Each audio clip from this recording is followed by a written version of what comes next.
কাজিৰঙা ৰাষ্ট্ৰীয় উদ্যানৰ eco sensitive জনক লৈ বিতৰ্ক।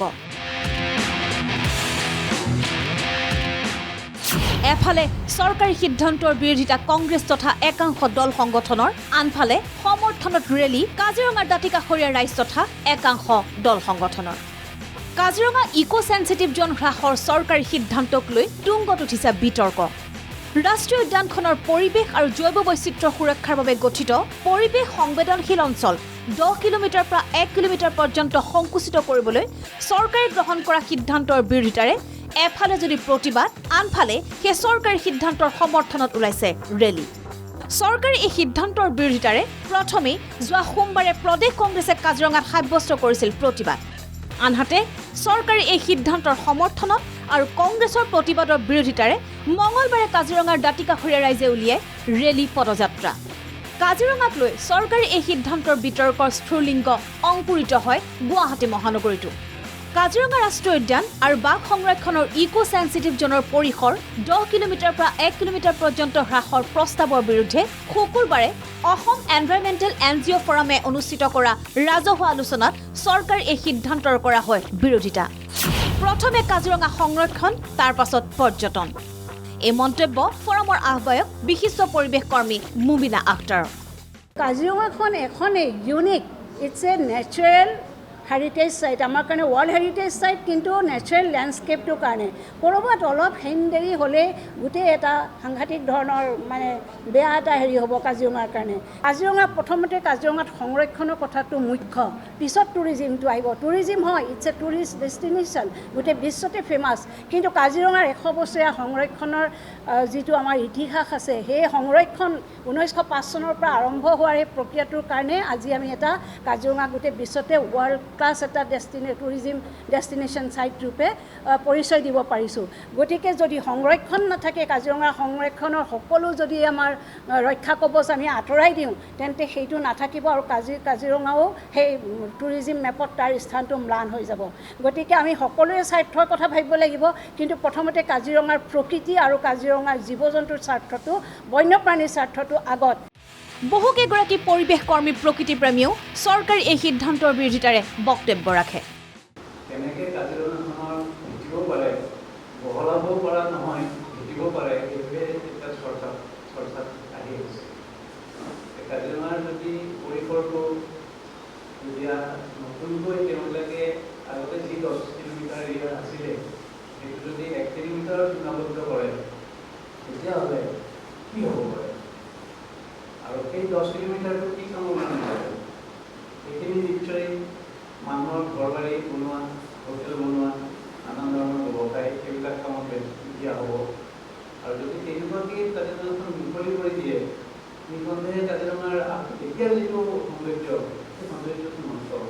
এতিয়া আমাৰ মুখ্য কথাটো হৈছে কাজিৰঙাৰ যিফালে যেনেদৰে লাগে আমি তেনেদৰে ইকো সেন্সিটিভ জ'ন পৰিৱেশৰ সুৰক্ষাতহে কৰিব লাগে। বাৰিষা গোটেই জীৱ জন্তুবোৰ কাৰ্বি আংলঙৰ পাহাৰৰ দিশে উঠি যায়, মেইন শ্বেল্টাৰ এৰিয়া সেইখিনি। গতিকে সেইফালৰ পৰিসৰটো ডেফিনেটলি বেছিকৈ ৰাখিবই লাগিব। এতিয়া যদি 10 কিলোমিটাৰ বুলি ৰৈছে, মইতো ক'ম সেইখিনি গৈ পেলাই 20-25 কিলোমিটাৰ হ'লেও আমাৰ কোনো আপত্তি থাকিব নালাগে। আৰু যদি সেইটো নকৰোঁ, তেনেহ'লে কাৰ্বি পাহাৰত যিবোৰ কথা আমি শুনি আছোঁ, পাহাৰৰ গছ কটা, শিল কটা আদি যদি এবাৰ আৰম্ভ হৈ যায়, তেতিয়াহ'লে কাজিৰঙাখন আৰু বাচি নাথাকে। চৰকাৰে বানপানীৰ যিটো সমস্যা, শিৱসাগৰৰ যোনটো বানপানীৰ সমস্যা, সেইটো লুকাই থাকিব লাগে বুলিয়েই এই ইকো সেন্সিটিভ জোনৰ কাহিনীটো আনিছে। মই তথ্য সহকাৰে এইকাৰণে কৈছোঁ যে আজিৰ তাৰিখত 10 কিলোমিটাৰ থকাৰ পিছত কাজিৰঙাৰ আশে পাশে থকা মানুহে কোনেও গমেই পোৱা নাছিল আমি 10 কিলোমিটাৰ এটা আছোঁ নে 1 কিলোমিটাৰ এটা আছোঁ। শিৱসাগৰৰ ঘটনাটো লুকাই থাকক, এইটো ইছ্যু আহক। আমি আশা কৰিম যে আইন আদালত, কোৰ্ট কাছাৰী আমিও চিনি পাওঁ। এই বিষয়টো যদি এই পদ্ধতিত যদি অসম চৰকাৰে 10 কিলোমিটাৰটো বাহাল নাৰাখে, তেতিয়াহ'লে আমিও আদালতৰ ওচৰলৈ যাবলৈ প্ৰস্তুত হৈ আছোঁ। চৰকাৰৰ এই সিদ্ধান্তৰ বিৰুদ্ধে প্ৰতিক্ৰিয়া প্ৰকাশ অসম নাগৰিক সমাজৰ। কাৰণ কাজিৰঙাক জীয়াই ৰাখিবৰ কাৰণে এইটো দৰকাৰ। আজি চৰকাৰে যিটো কাম কৰিছে, ইকো সেন্সিটিভ জ'ন হ্ৰাস কৰাৰ মূলতে সাধাৰণ মানুহৰ সুবিধাৰ কাৰণে কৰা নাই। তাত জানে তেওঁলোকে ডাঙৰ ডাঙৰ প্ৰকল্প বনাব পাৰে, মাটিৰ পৰা মানুহক উচ্ছেদ কৰি হায়াতৰ নিচিনা হোটেল বনাব পাৰে, তাৰ কাৰণে তেওঁলোকে ইক' চেনচিটিভ জ'নৰ পৰিসীমা আপোনাৰ হ্ৰাস কৰিছে। সাধাৰণ মানুহৰ জনজীৱনৰ ক্ষতি নোহোৱাকৈ ইক' চেনচিটিভ জ'নটো ৰাখে, তাৰ কাৰণে আমি কথাটো কৈছোঁ। আমাৰ আহ্বানটোৱে হ'ল যে সাধাৰণ জনজীৱনৰ ক্ষতি নোহোৱাকৈ ইয়াত আপোনাৰ যিটো ইক' চেনচিটিভ জ'ন তেওঁলোকে কৰিব খুজিছে, সেই ইক' চেনচিটিভটো 10 কিলোমিটাৰৰ ভিতৰত যিটো আগতে আছিল সেইমতে থকাটো উচিত বুলি আমি ভাবোঁ। ইক' চেনচিটিভ জ'নৰ পৰিসীমাটো 10 কিলোমিটাৰ পৰ্যন্ত থকা পক্ষত AJYCP।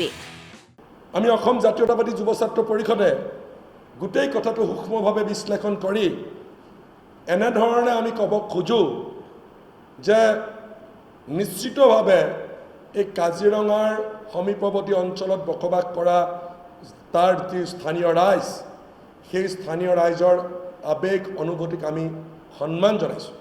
এই যি ইক' চেনচিটিভ জ'ন, সেই ইক' চেনচিটিভ জ'ন 10 কিলোমিটাৰ থাকিলেও তাৰ স্থানীয় ৰাইজৰ বহুত বেছি অসুবিধা নহয়।